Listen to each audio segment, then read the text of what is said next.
Bonjour, je m'appelle Francis Busigny et je viens vous voir pour avoir votre appui pour légaliser un nouveau mode de sépulture qui s'appelle l'humusation, une pratique qui est enfin 100% écologique. Alors, l'idée m'est venue il y a près de 40 ans, en compostant. On a eu l'occasion d'avoir des animaux domestiques morts autour de nous, donc on s'est dit, ben, pourquoi pas voir ce qui se passe quand on composte, et on a vu que c'était vraiment miraculeux finalement ce qui se passait, puisque ça se décomposait parfaitement sans produire de problème, et en plus le compost marchait encore mieux. Et donc pour moi, c'était déjà limpide, c'était être composté que je voulais quand je serais mort. Malheureusement, la loi n'a pas évolué depuis lors, donc je me suis décidé à faire en sorte qu'elle le devienne. C'est pour ça que je viens vous voir. Et donc, pourquoi légaliser cette pratique sur les humains? Ben parce que les pratiques actuelles qu'on a à disposition, les seules légales, c'est en fait tout sauf faire ce qui se passe dans la nature. Le modèle qui nous inspire, c'est celui de la forêt. Puisque là, c'est parce qu'on ne va pas enterrer les restes de ce que la terre a produit, donc les feuilles, les branches d'arbres, les déjections des animaux, les animaux morts, même les arbres morts, que les arbres poussent tout seuls.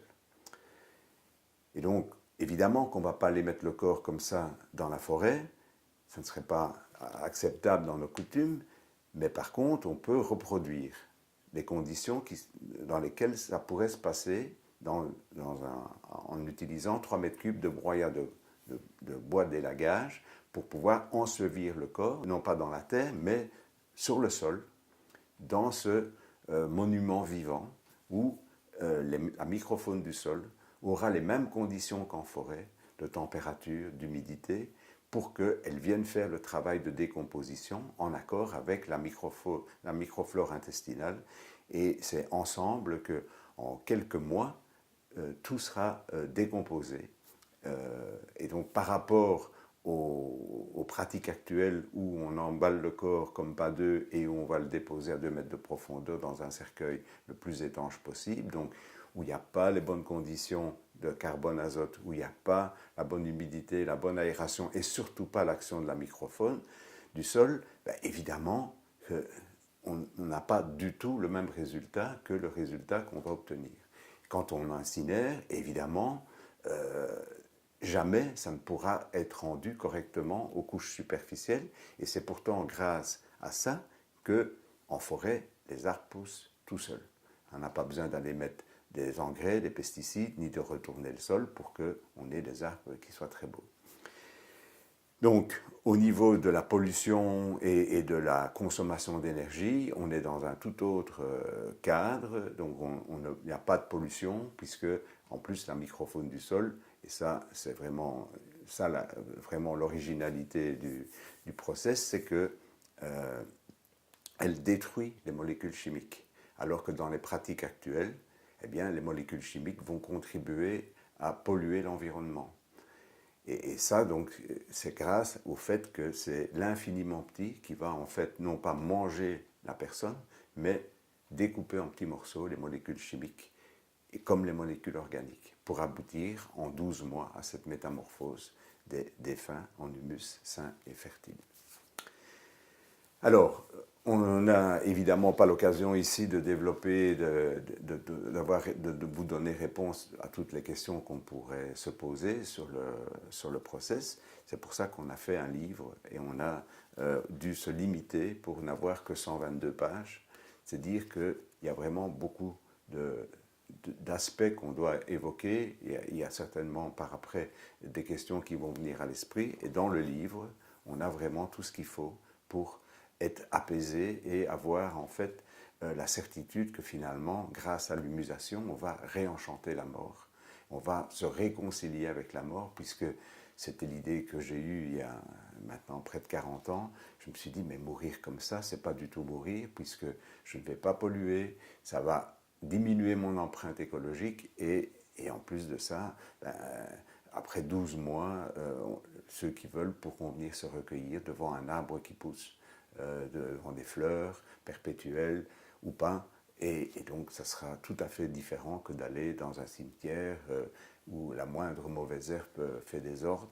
Ici, on va pouvoir recréer finalement des jardins forêts de la métamorphose, où là, ça sera tout à fait un autre plaisir pour aller se recueillir devant les arbres qui poussent grâce à la mise en humusation des personnes qui auront pu le faire grâce à votre intervention pour que ce procédé devienne légal. Alors, pour nous aider, si vous êtes convaincus, c'est envoyer à vos élus locaux l'acte de dernière volonté qu'on trouve donc sur le site internet humusation.org et aussi sous forme de ce flyer et l'envoyer par courriel à tous les élus locaux pour qu'ils l'aient nommément dans chaque boîte mail pour qu'ils soient vraiment conscients qu'il faut témoigner auprès de leurs collègues qui sont au gouvernement, au Parlement, au Sénat, qu'il faut avoir une pratique plus écologique parce que, contrairement à ce que l'idée de certains, ça ne se passe pas bien du tout dans les cimetières, ni autour des crématoriums. En tout cas, on casse systématiquement le cycle de la vie, donc il ne faut pas s'étonner qu'on ne puisse pas continuer à faire ces pratiques longtemps, puisque ça menace l'avenir des générations futures. Alors que l'humusation serait même une action extraordinaire sur le climat, puisque un défunt pourrait produire 100 arbres ici en France, et avec les économies sur les funérailles, puisqu'on va gagner sur 4 postes importants, donc le cercueil, ça serait une location plutôt que l'achat.